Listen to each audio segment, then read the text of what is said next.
Well, hello there, and what's up, Reaction Faction? It's Deadpool. Don't forget to smash that subscribe button. Hey there friendos, what's up? Welcome back to the channel. It's your boy Matt, just trying something a little different and new there today. But speaking of new, yes, we are here with today's patch notes video, and yeah, let's just say there's some interesting stuff to get into. So let's not waste any time. Let's jump straight into the patch notes and see what the update details have in store for us, because yeah, I think there's going to be a lot of mixed reaction in the community to this one, just based on my cursory glance. But let's have a look and see what we've got. Now, I do still think, like I said in my last video, I do still think that this is part one of a two-part update. I think we're going to get these now, the initial uniforms, in time to coincide with all the other marketing that's going on for the release of the movie. We all know the movie is being released this week, different days depending on whereabouts in the world you are, either Wednesday or Thursday. And then I think in a few weeks' time we'll get a part two with some more spoiler type content. Like hopefully, touch wood, a playable Gore the God Butcher, and some other uniforms hopefully.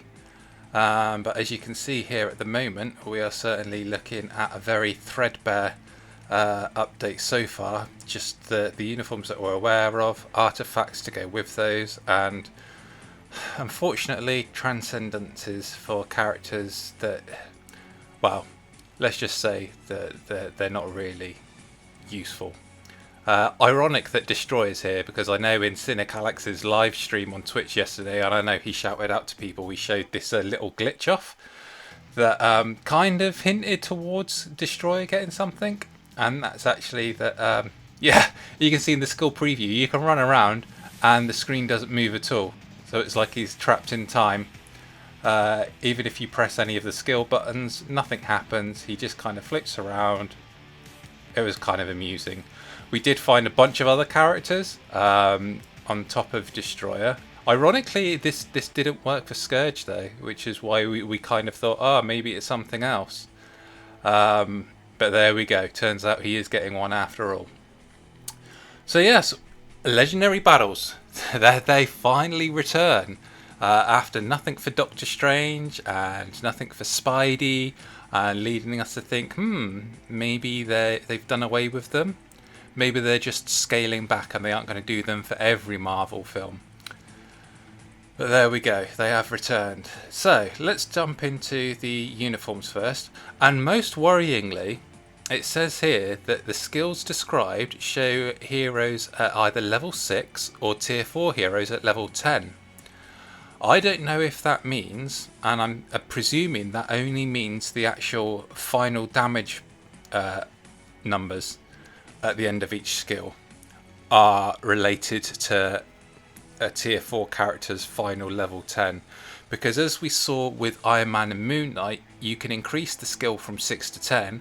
It doesn't improve any of the buffs. It doesn't affect any of the buffs or time durations on anything. All it does is affect the actual damage. So you can see here, at the end of Thunder Slash, additional 242 lightning damage. It might be 176 at level 6 and 242 at level 2. So there we go. So anyway, let's jump in with the skills. We see that Thor gets a little increase to his chain hit damage from 10 to 15%. He gets a second skill, which is now a V-pad skill. He gets invincibility on his 5th. He gets a guard hit on his 3rd, and he gets accumulation, and he gets HP recovery, and he gets invincibility on his 5th. Now, if you look at the 5th and the 4th, well, you think, yeah, okay, HP is taken for granted, but are they trying to make him PvP? Seems kind of weird. I'm not sure where they're going, if they're making him more hybrid, because they're giving him a couple of PvP elements, but not really enough to make him meta. We shall have to wait and see. Jane Foster Thor. Let's move on to her now, because this is her first uniform, so anything is an improvement, right? And her passive applies to all allies. We've got a uniform effect that gives her a little bit of extra damage. Crit damage 30%. Her actual attacks though, pretty basic, 1 and 2, they stay the same. The third skill, we get some damage accumulation. Fourth skill, we get a stun and paralysis. And we get HP recovery. Like I say, that is standard for every character now in 2022. I don't think we're going to see any uniforms that don't give HP recovery, because every character needs it for the content that we have in the game. And then finally, her fifth skill gives her a chance to penetrate, stun, and increases attack and crit rate. Nothing really exciting here. There's nothing that stands out.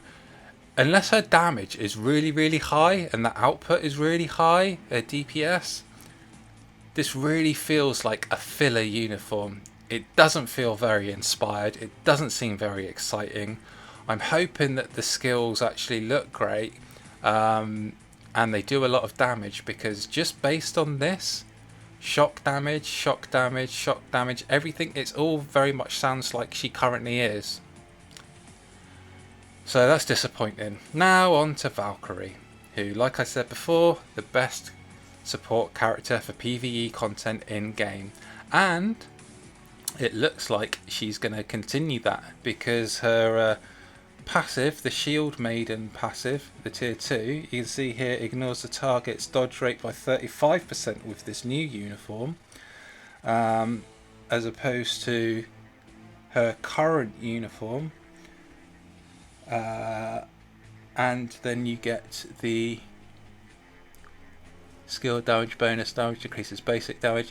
So it looks like she's basically improving her buffs for all allies by about 5%. And then it's just looking like with these skills that she's got, I mean, her skills are okay at the moment. There's nothing particularly bad with what she does have. She just doesn't do damage. Anyone who's ever had both their characters wiped and been left with Valkyrie will know that feeling. That is kind of, I've lost my range damage dealer, I've lost my leadership, all I'm left with is Valkyrie, and she can't finish anything off. Whether she will with this, we shall see. Now we move on to Jane Foster Thor's tier 3, and I've got to say this is the most uninspiring tier 3 I have seen in a very, very long time. Honestly, just giving shock and stun for a few seconds and giving her invincibility for 10 seconds. It's really insipid, and honestly it just goes to show with the rest of her character, unless the damage is really high, it doesn't even look good. It's not even an exciting looking tier 3. I'm really worried for Jane Foster Thor, to be honest, in game. And then we have the Transcendences / Awakenings, and again, this is at the stage of the game we're at now. I was going to do a video, funnily enough, I was working on Baron Mordo, and I was going to do a video about how transcended characters are basically meaningless now. In the last 12 months, the only one that's been worth transcending, certainly this year, has been America Chavez. Everyone else, it's just literally, we're getting characters to a new plateau ready for tier 4. And so we're giving them transcendences because we have to. That seems to be the devs' modus operandi. And it really sucks, because there's no fun or excitement in transcending a character anymore. We can see a tier 4 for Thor. Again, until we actually get to play with him, we won't know how that works. Legendary Battle is back, and that's exciting. Or is it? I don't know, because having Gore appear here as opposed to World Boss Legend seems a bit strange. Don't get this, for goodness sakes. Tier 2 Thor straight away for 1500 crystals. He's dead easy to get at tier 2, so don't get that. The Extreme Battle, given a CTP of Greed, it's a bit meh. I think a lot of people would have preferred a Judgment, would have made more sense, or a Selector. The icon's pretty cool, I guess. A Thor Staff, Thor Artifact is, it's just whatever. 500 crystals back. some awakening crystals, and CCF is kind of par for the course. I don't know if this one's a skip or not really. A CTP of greed is not the greatest. If that works with Thor, as we see, he is a kind of a hybrid character for PvP, PvE based on his new uniform. So maybe Agreed will work with him. Maybe he will be like Doom or Spidey, where he can have utility both ways. I really hope that's the case, because otherwise the Legendary Battle is going to be a real letdown. And only getting gore in that, as opposed to like a world boss, kind of leaves a sour taste in a lot of people's mouths, I'm guessing. I'm really not focusing on Multiverse Invasion having a ranking system, because 500,000 gold is a joke, so I'm not even going to bother mentioning it really any more than that. It's nice that we're getting some quality of life improvements to Giant Boss Raid though. Obviously we get more books of Ashanti to try and get now, same with the normal books. So we now have Blast, Combat and Universal.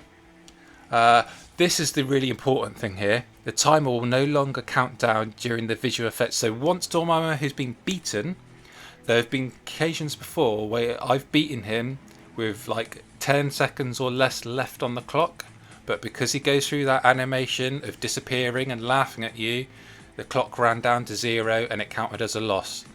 That will no longer apply, which is great news for a lot of people who have low Pierce.